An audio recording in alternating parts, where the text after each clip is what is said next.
You're watching KLTX, Channel 15, serving the City of Lufkin. Today on City Hall Update, a well-known business is moving its headquarters to Lufkin. We'll tell you what it means for the City of Lufkin. Plus, from awards at the airport to cleanup on the lake, Angelina County government has been busy for the first half of the year. County Judge Don Limberry will bring us up to date.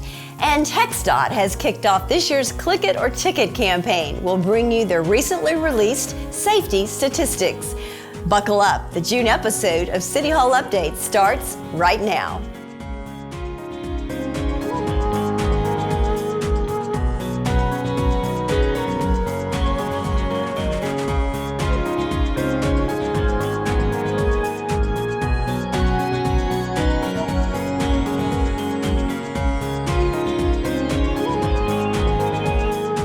Hi everyone, I'm Yana Ogletree and welcome to City Hall Update. Hammer Equipment is moving to Lufkin. The dealer and servicer of Kubota tractors and equipment is expanding its operations and has chosen Lufkin for its new corporate headquarters. Lufkin Economic Development Director Bob Sanford recently delivered the good news to the City Council in a regularly scheduled meeting. Hammer Equipment has approached the city about moving their corporate headquarters to Lufkin, Texas, inside the city limits. They have many options, and they explored other locations, but it was brought to the board of 4B, and it was a vote that we give Hammer Equipment $100,000 one-time payment to locate a building to exceed $1 million in cost and employ at least 15 employees.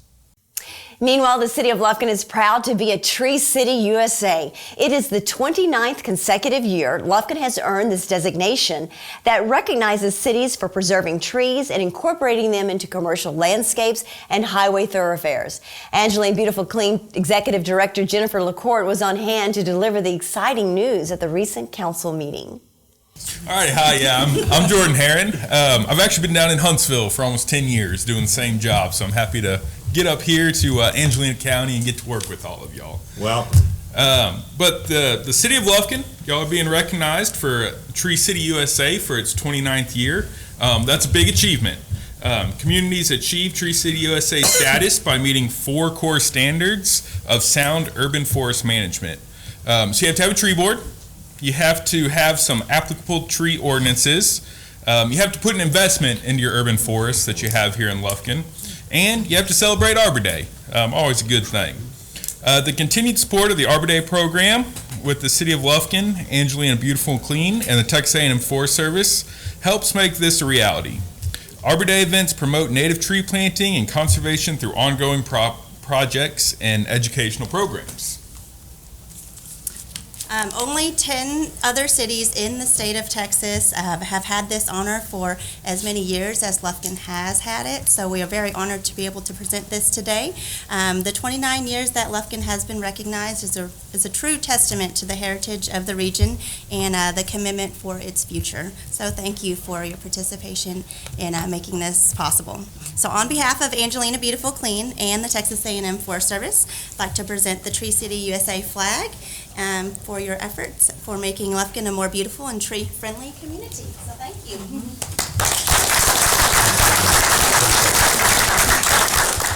In the county, Don Limberry began his inaugural term as Angelina County's judge in January.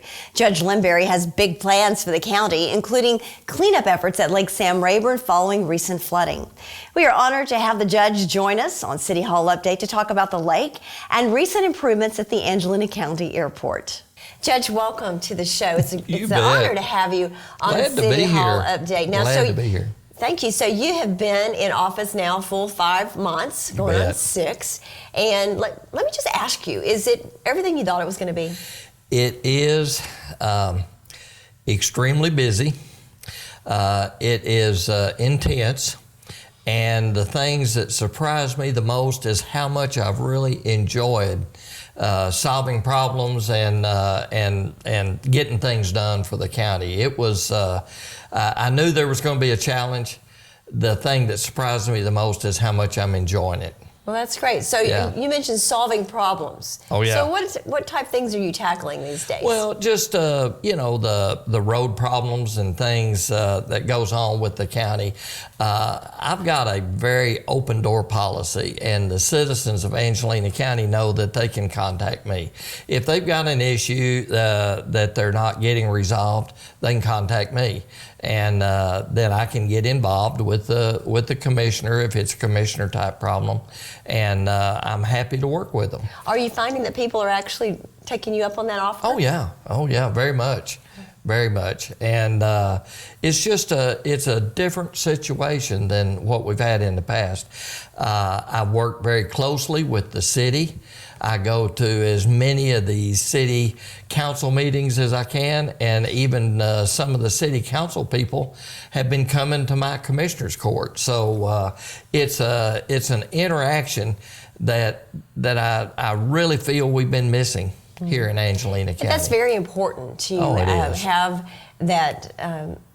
To be able to work together, the You city bet. and the county, we're all working toward common I'm goals. staying in touch with economic development, with Bob and his people, and everything that comes on the radar about a possible new business, I'm involved with that. Even though they may be going inside the city, it's all good for Angelina County. Any new business that we bring in, it's all good. So, the more we realize that this is a community that needs to stay together, and the more we work together, the better outcome we'll have. Absolutely. And your commissioner's court. You bet. You feel like you have a good relation with your commissioners? And I have a relationship that is building all the time.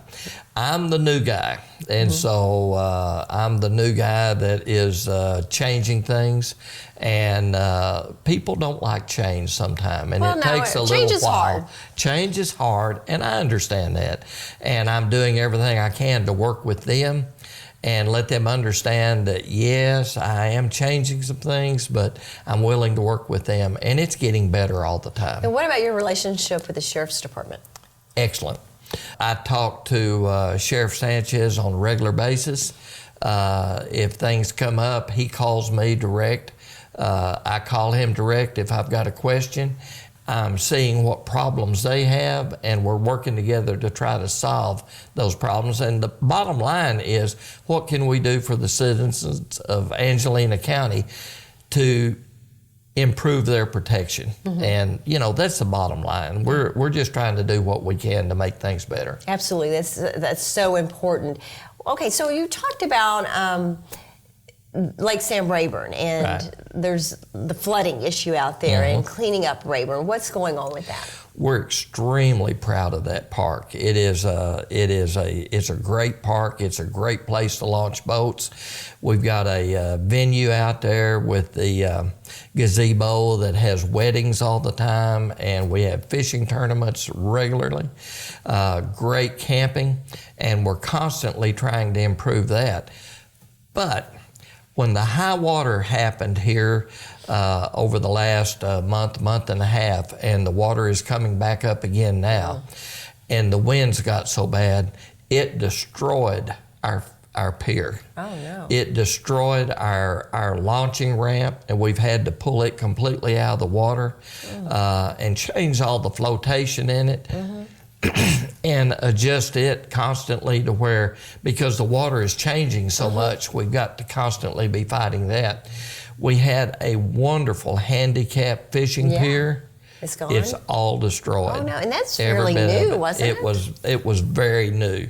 The bank, the sidewalk going down to the handicap pier was all fixed for handicap access. The bank got undercut because of the water hitting so hard and so long a period of time that it's all going to have to be rebuilt, and I don't know for sure exactly how we're going to do that. We can't even see how much damage there is on the handicap side because it's still underwater. Yeah, we've The received lake so has much to go rain. down before we can even assess the damage. Wow. So But we will Castle be Boykin working on it. closed? Is it closed? The handicap ramp is completely closed off. Can you still launch from there or not? Oh, sure. Oh, You yeah. can still launch, okay. Yeah. And We've what got about that the- all fixed. We got to take care of the fishermen. Oh, yeah. Got to take care of the fishermen. And is the gazebo still open? And The that's gazebo okay? is open. Matter of fact, we've got a wedding, had a wedding this last weekend. So, yeah, it's That's a beautiful it's place. busy. It's especially gorgeous. at sunset. It's really, really pretty out there. It is beautiful. Well, Beautiful of course, location. obviously that is a big revenue for the county. It is, that and lake. it's a huge draw for Angelina County to be able to have the fishing tournaments and have people come. We've got people, this last wedding was people that were out of the Houston area that come up here to do the wedding at the venue at Angelina County. It's incredible. Well, that's pretty neat. And we're also trying to enhance our camping. Mm-hmm. We would like to have a full service with sewer hookups now. We got a water and electricity, but we're working toward the possibility of having full hookups and enhancing our camping out there too. Yeah, absolutely. It's a great place. I've camped out there, and it's very nice. It's a nice, even though you live around here, it's a great place to get away and spend some time on the lake. It's such a beautiful time. Super place. Yeah. Before I became judge, wife and I used to camp out there on a regular basis. So yeah. It's a great campground. Okay, so let's switch gears and talk about the airport. I can't help but notice driving in every day to Lufkin, the banner, most improved airport. We Tell are me about so that. proud of that. For several years, the Experimental Aircraft Association, that's very active, EAA, flies kids out at the airport all the time. And we're very active in the community. Well, years ago, the EAA started adding pavilions. We built 3 different pavilions and some other things out at the airport that have enhanced the airport. And the airport, going along with this, actually went through several of their ramp projects and started improving the runways and the ramp, the parking, everything about the airport has been improved. So last year, when the TxDOT Aviation got very close to approving Angelina County Airport as the most improved airport, but it didn't quite get over the edge. But this year, there was a bunch of airports statewide that were competing for this prestigious award, and Angelina County won it this year, and it was incredible job that they've done. Of course, being a pilot, I'm out at the airport all the time anyway, but it is it's the greatest airport in this part of the world. Well, it really is. It's a happening place. I'm not a pilot, but I do like to eat hamburgers, and they have a great little cafe out there. A great restaurant. Yeah, you can't just eat there all the time because then you'll really have to find yourself in the gym every day. Well, they do have salads, Well, and I eat a but salad every day. You can't go out to the airport and eat a salad. You have to eat the hamburgers. I mean, there are people who actually fly in to this airport to eat a hamburger. They do. It is really a big draw. It's such a pretty airport with all the trees that line the road coming up to it. It's gorgeous. Anything else going on? I know there's lots going on, but anything else you'd like to share? Well, of course, one of the things that we've just recently been involved in is trying to make sure that the ambulance service throughout the county is still functioning as it has for a number of years, and we've had some discussions with some of the local cities trying to get them caught up on some of their payments, and that I'm happy to say is working out just exactly like it's supposed to. And we're getting everybody caught up and everybody's on the same page. Government is supposed to work where people can talk together and solve problems. Washington, D.C. does not seem to realize that, but here in Angelina County, I can tell you that yes, we are able to work through situations and we're solving problems. It is very gratifying to be able to work with the cities, all 5 of the city entities, and be able to solve these problems and get things working the right way. And it's so important when you look at the size of Angelina County and the rural areas within the county that you do work with those municipalities to improve things such as ambulance services, things that are You bet. so critical. Well, Judge, thank you for coming on City You bet. Hall Update.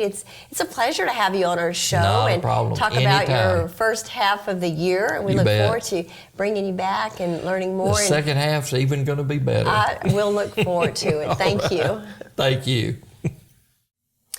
Well, she's been a familiar face on the Lufkin City Council for many years, and now after a victorious election in May, Lynn Torres is back to serve yet another term. She joins us now to talk about her big win and her goals for the city.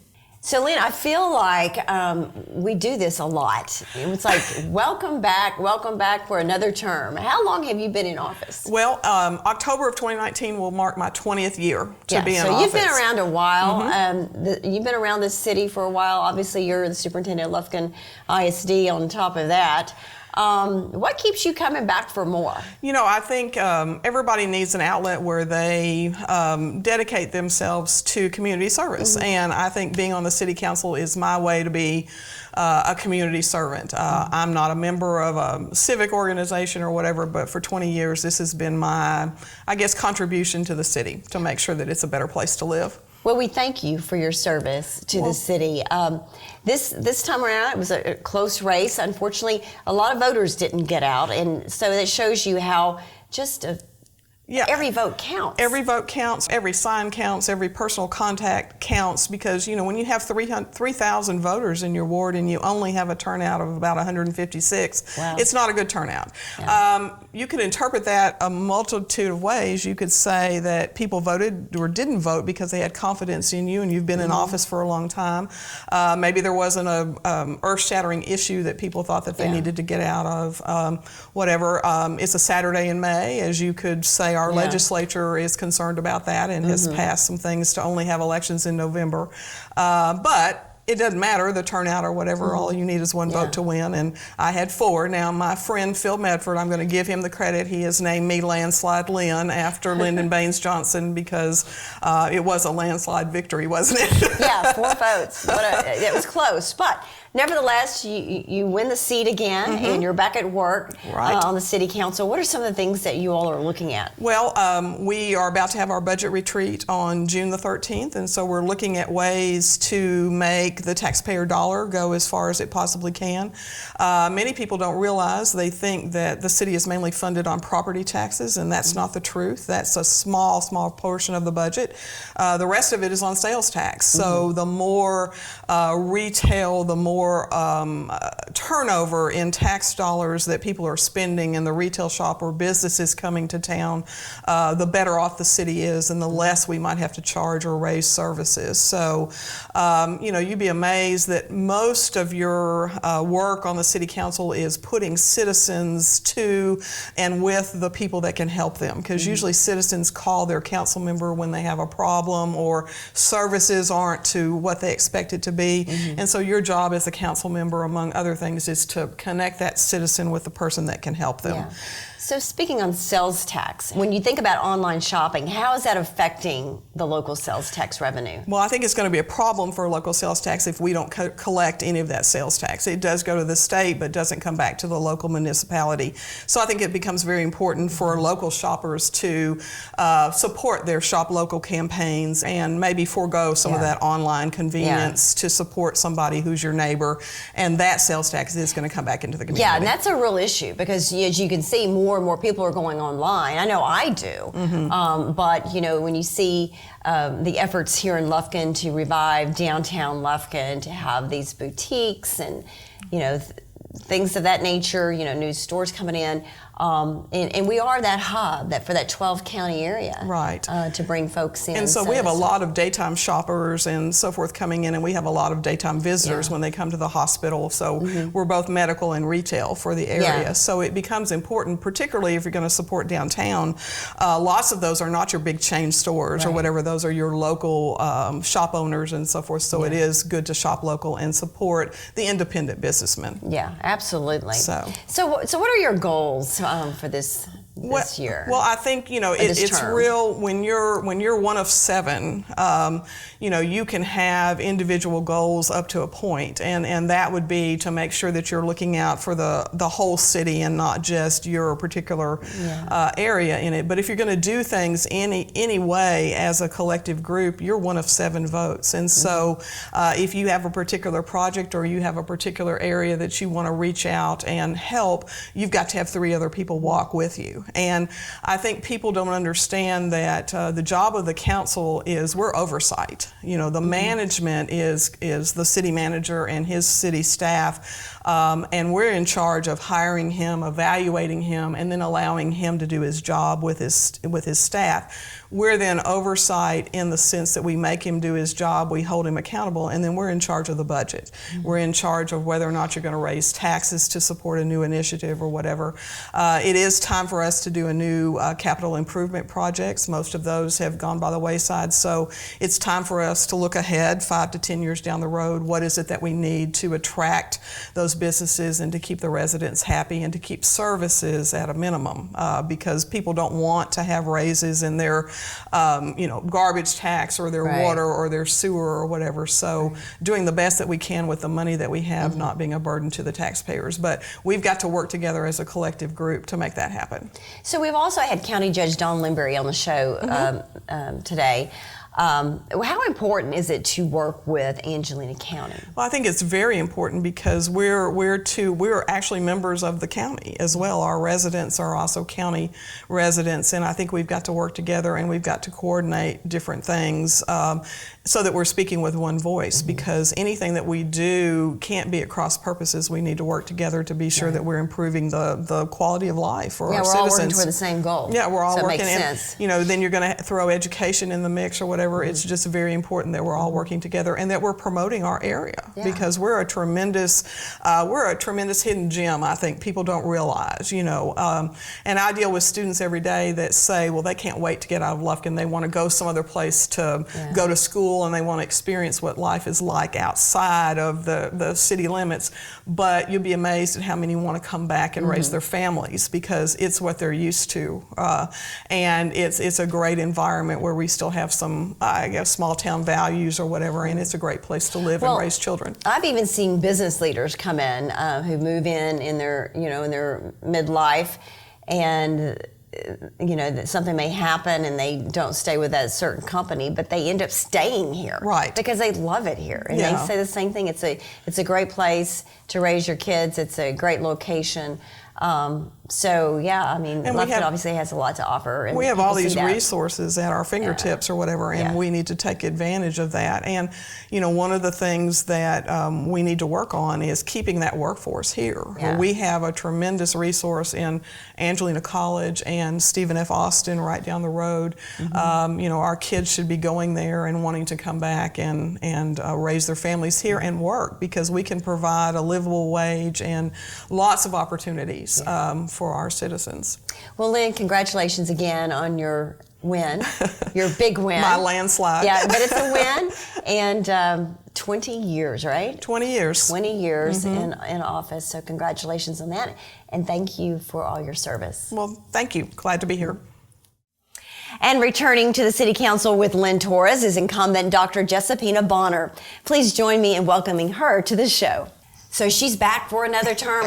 We were talking off camera to Dr. Bonner here, and I said, Doc, you've been on the council for quite some time, but this is actually, you've just started your second term. Second term on the council. So you won your election in May. Yes. And now you're back for a second term. But yes. I say that because you're into everything around Lufkin. But specifically, so specifically on the council, you represent Ward 1. Ward 1. And a lot of people don't realize the geographic area for Ward 1. Tell me about that. Ward 1 runs from the loop on the west side, northwest kind of, and to downtown.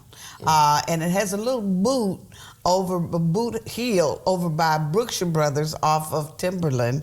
Okay. And then Reggae is that. And so if you look at Timberland to Reggae, from downtown to the loop, that's where we are. Yeah. Yes. So it's a lot bigger than what a lot of people probably have thought about as far as Ward 1. But Also, as a city council representative for Ward 1, there are a lot of things that are a lot bigger in your ward that you would like to see. Some things that talked about and accomplished. What are those? Well, Ward 1, as well as a lot of North Lufkin, we're growing, and we are growing in a positive way. DebtCog is coming to Ward 1.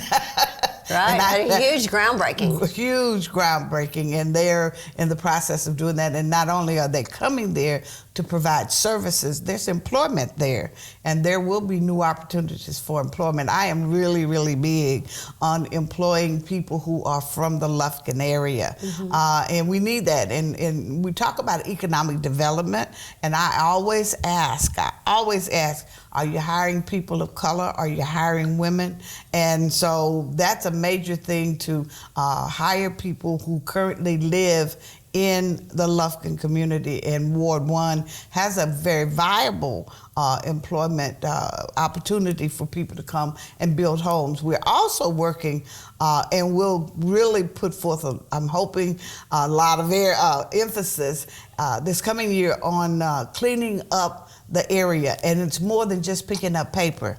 The people in the enforcement office upstairs probably don't want to see me coming, because I'm always bringing a little piece of paper saying, have you checked this house? Have you looked at this house? So are you on patrol? Or I'm on patrol. You're on patrol, and you probably get people burning up your phone saying, oh, what about this over here? I do, and I don't mind.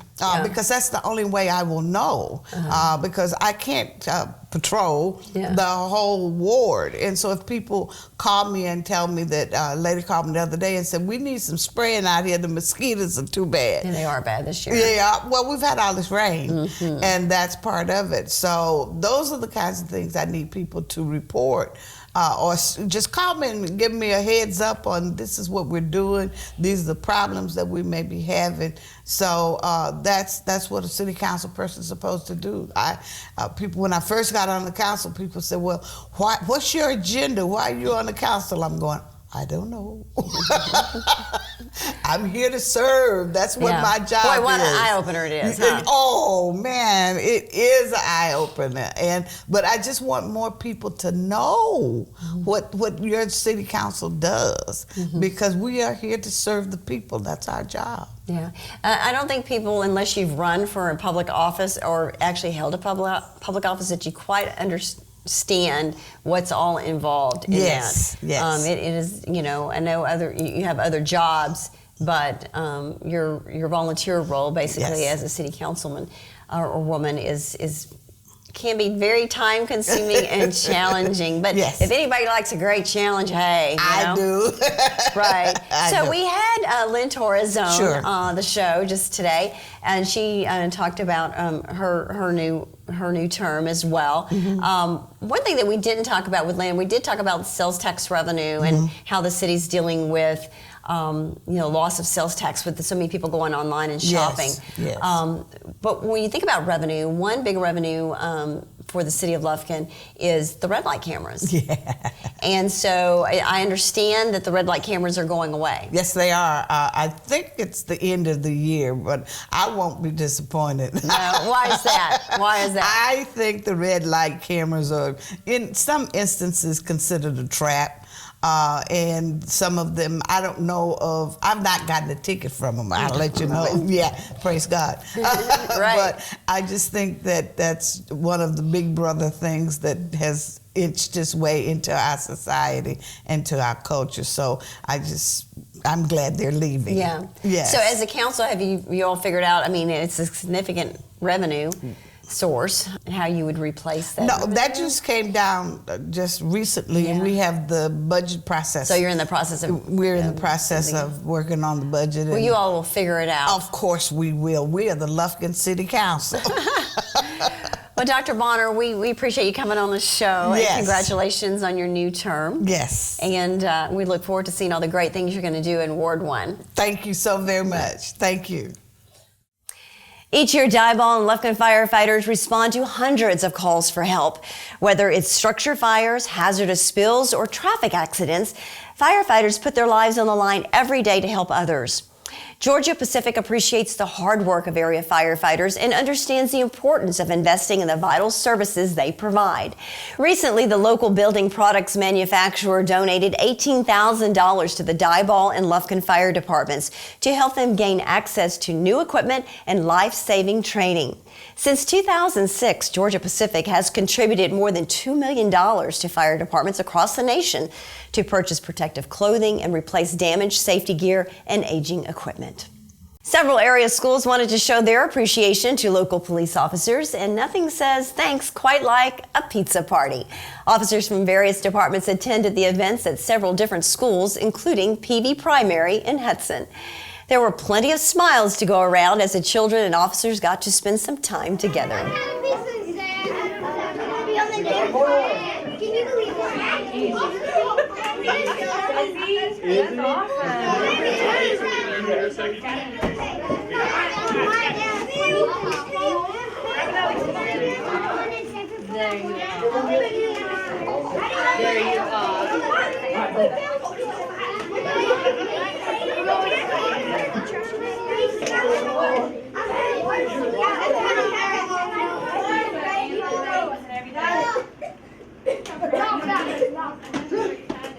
Click it or ticket. That's the message from the Texas Department of Transportation.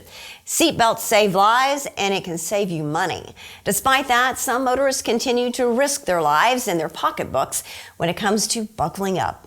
TxDOT Lufkin District Engineer Cheryl Flood recently unveiled the latest statistics that show how well the Click It or Ticket campaign is resonating with drivers.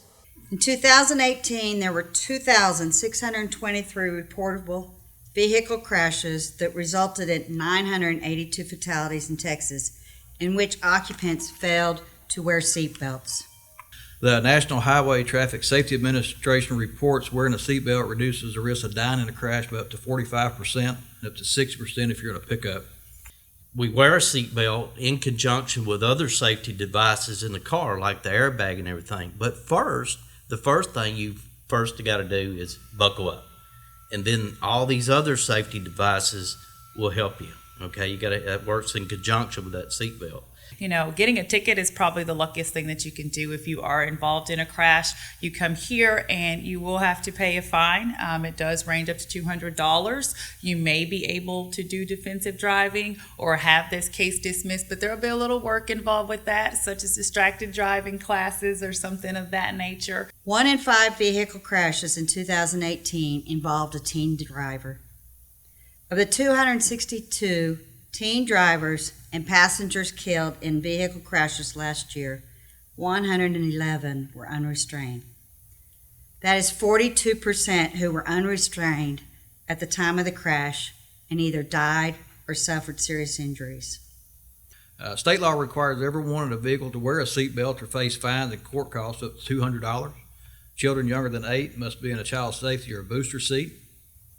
Even one life lost on Texas roadway is too many. Myself and our city marshal went and became certified car seat technicians so that we would be able to install car seats, check car seats, and then give car seats away to those who do not have car seats so that we could ensure that more kids will be safely and properly restrained and be able to survive crashes, and less parents will have citations for not restraining their kids in safety seats. Just remember, we got holidays coming up, and our deputies will be out there as well.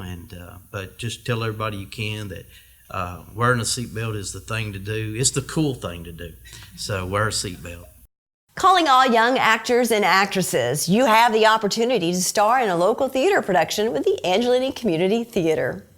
We're talking about Kids Act Camp with the Angelini Community Theater right here in Lufkin. And Don, we've had you on the show before and learned so much about the theater. We'd like to welcome Aaron to the show and baby Astrid, that's our youngest star.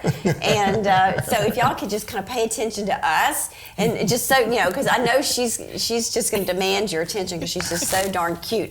But let's talk about Kids Act and what is that?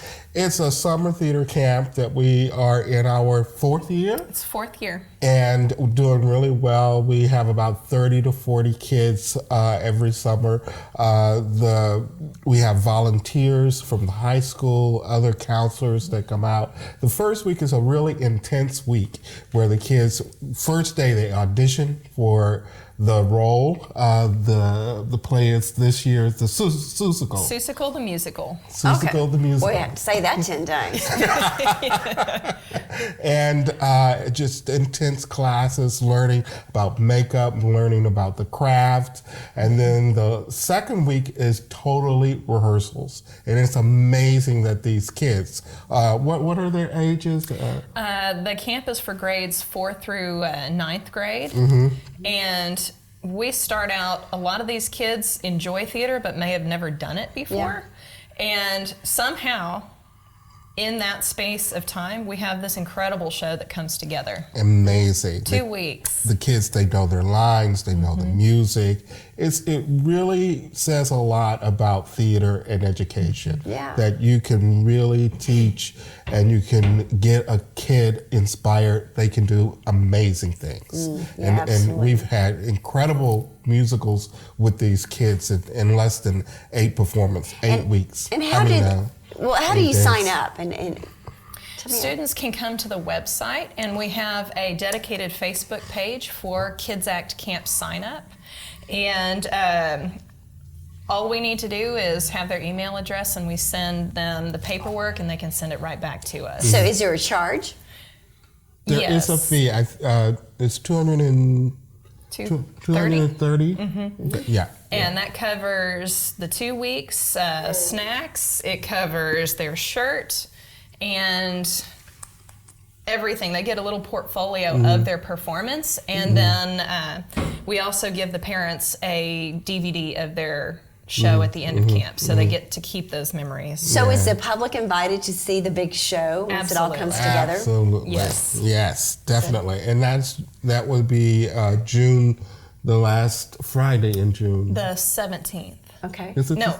The 28th. The 28th. Okay. The 28th. So you can find more information out on your website, correct? Oh, and tell me what definitely. that email, web address is. That's AngelinaCommunityTheater.org. .org. Okay. All right. Okay. So in addition to this big camp that's coming out in June, you're also doing a partnership with the VFW. Yes. Tell me about that. It is wonderful to be at the VFW Hall. We were looking for space, and we went over to the hall just to look at it, and everyone was so excited there, the veterans. And the next trip that we came over, they were building a stage for us. Oh, wow. So do you actually have your productions there? We had 2 productions already there. Oh, yeah, we've had great. The Odd Couple, the female version there, and Driving Miss Daisy. Oh, those are with 2 Pat great Baldwin, ones. and it was amazing. We had such a great space, and for me, it's sort of like an off-Broadway situation where you come in and you take the space and you make a theater. So it's very exciting. So to do that, it takes a lot of manpower to put on a production. I mean, even if you have your theater home, it's still, and I sort of call you Astrid, Aaron, working behind the scenes on the set, that takes a lot of time and energy. It really does. There are so many moving parts, and one of the best things about the community theater is this is a working board. So everybody on the board has a job, and it's incredible what everyone puts together. So do you look for, if maybe you're not an actor or an actress, what if you're interested in helping to build sets? Is that somebody that you would welcome to the team? Yes.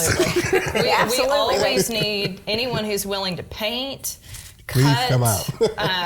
You don't have to have any experience.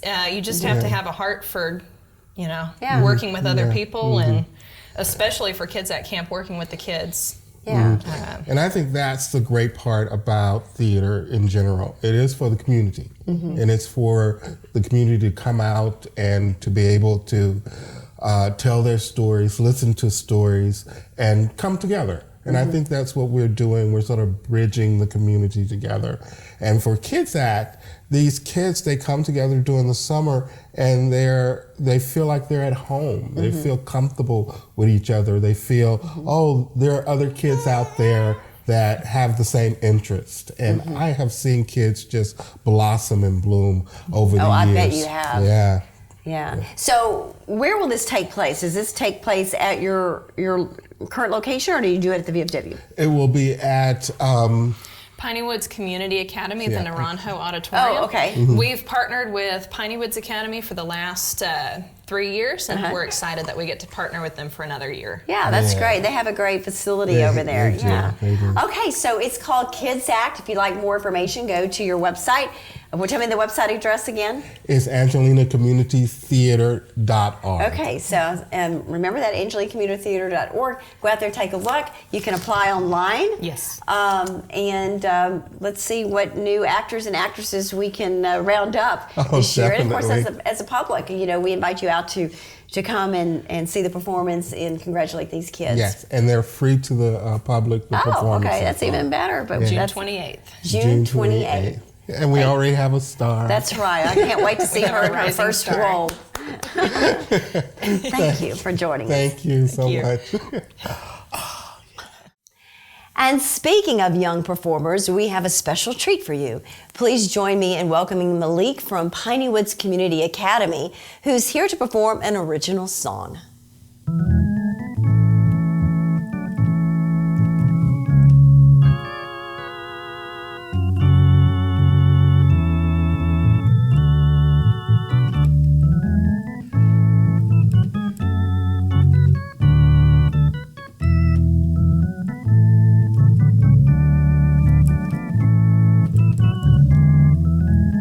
Please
And it's always a great treat to have Gordon Henley, who's the executive director of the Ellen Trout Zoo, join us here on City Hall Update. He's always sharing some great friends from the zoo, and today is no different. He's brought another surprise in his cougar, and we'll get to that in a minute to see who you brought. Absolutely. For us to meet. So tell me, what's going on at the zoo? Well, it was summer. School is out. Our zoo safari programs are in full swing. All the classes are full. We have lots of kids out there now.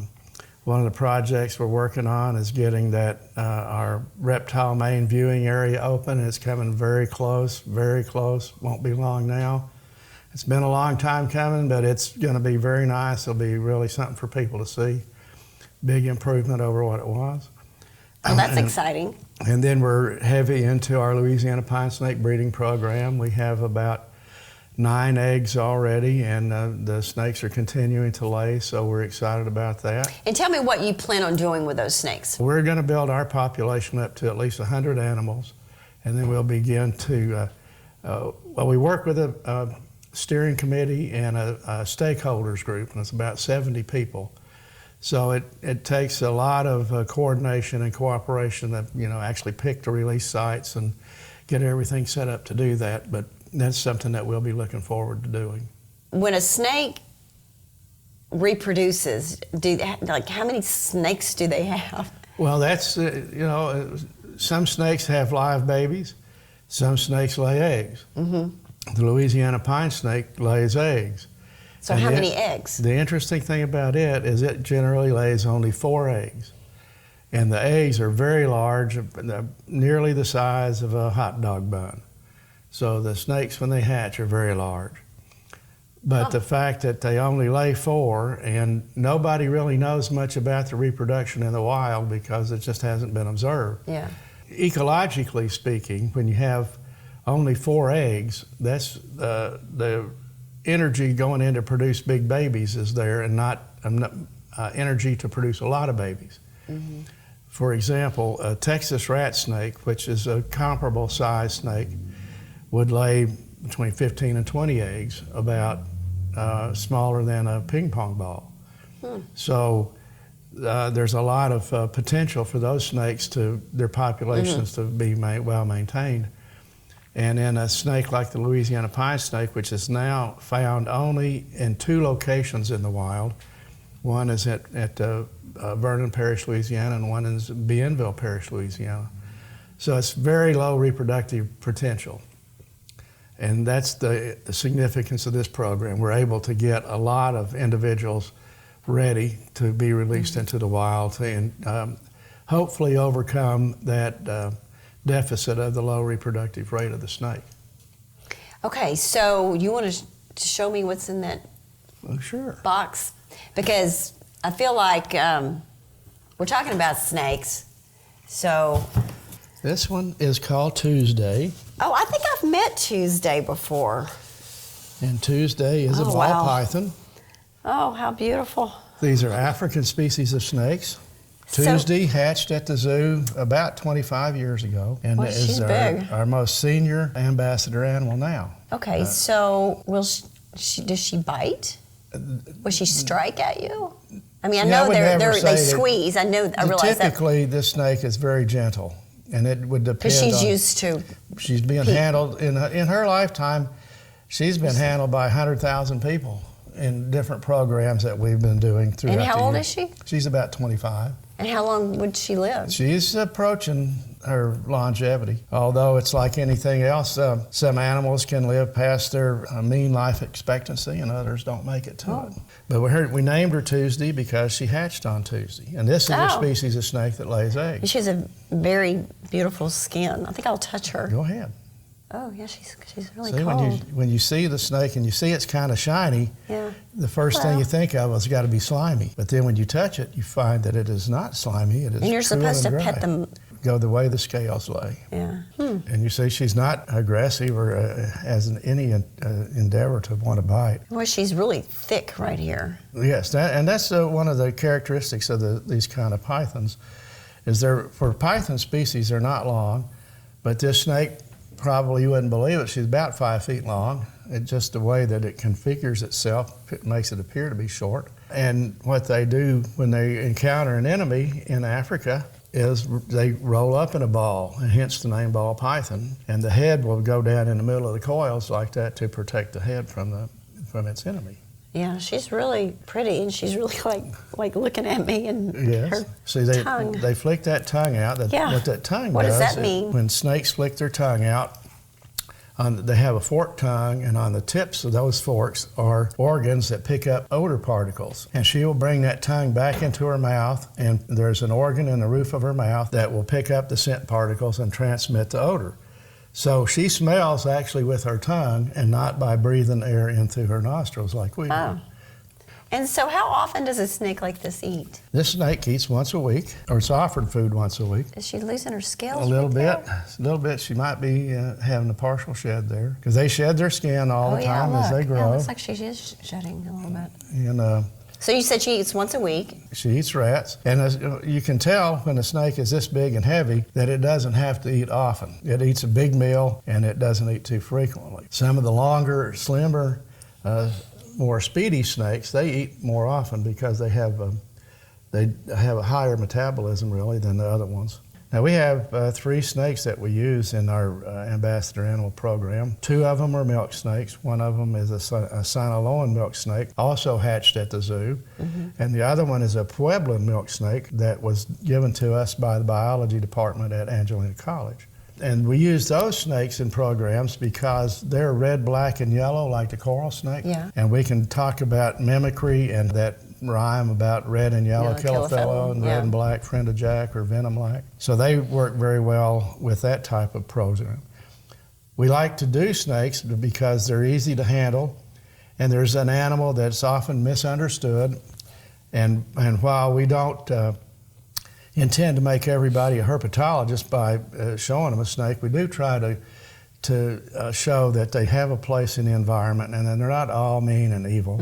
But we never always say to kids that if they see a snake in the yard, always go get their parents. Don't ever pick it up like I've got Tuesday, because we've been around Tuesday all of her life, and we know very well what she's capable of. And even if I go to other countries and see snakes, I'm very careful handling them too, if I handle them at all, because they have some pretty hot items there.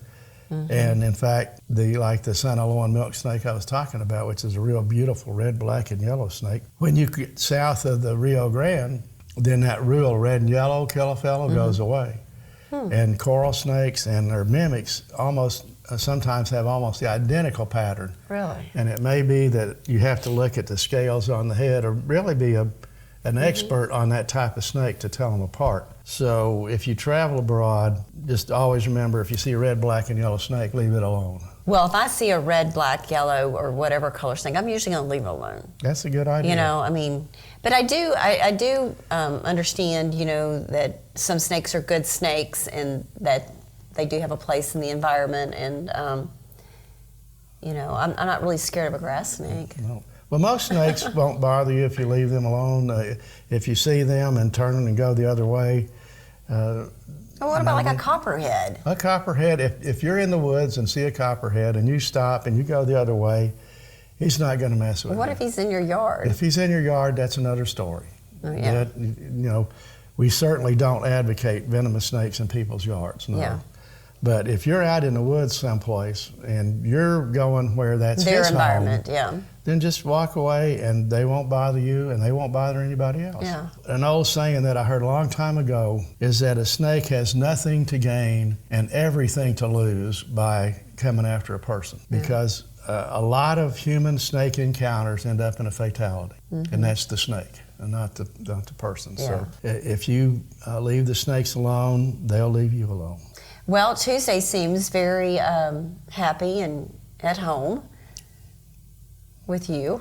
She's a very good, like I said, she's been handled by thousands and thousands. So, I mean, could this snake touched. actually hurt you? If this was a wild snake, I mean, could she, this snake this size, could she squeeze you? And No, she could.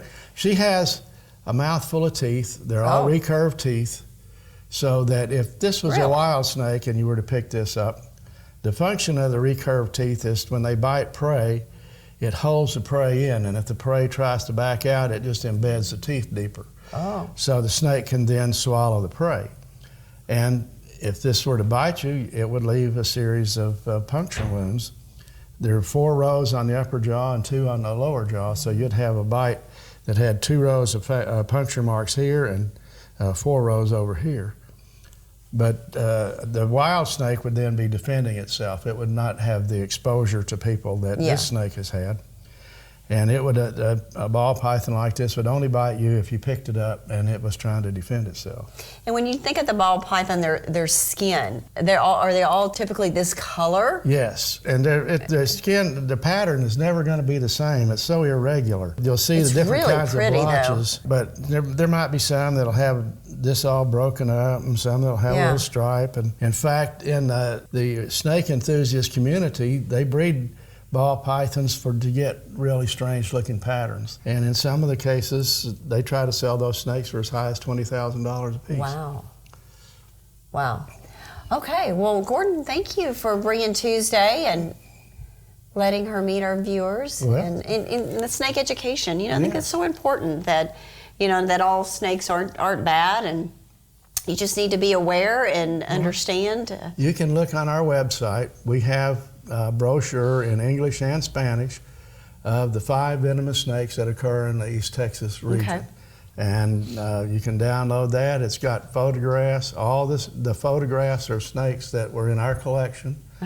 I wrote it, and we had a young lady from Guadalajara translate it into Spanish for us. So it's available for anybody. It's good information. And it's good information to have. All right, Gordon, thanks for coming on the show. We'll Thank see you for next having month. me. Yes, ma'am. I'm looking forward to it.